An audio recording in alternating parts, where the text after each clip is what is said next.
Мынантип өзгөчө болуп өтүп кеткендерди аркага кайтарып атат.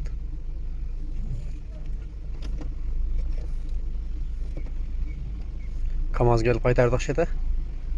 Ben bu safın dekansı ketip kaldı o. Куда конца кетет, тартуузда тизилип кетсе машина. Рас кылды КамАЗ. КамАЗдан башкасы болгондо тоготпой дагы кыпчылат эле.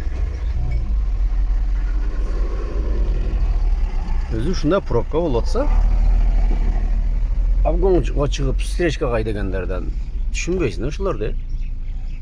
Бир эле ошолор шашылыш калганы жөн эле. Не кылышты билбей, солярка кетирип, мына теректердин көлөкөсүндө эс алып атат да эмне жерде? Арзанчылыкта. Солярка бензин арзан. Арыктап атпайбы эмне жерде?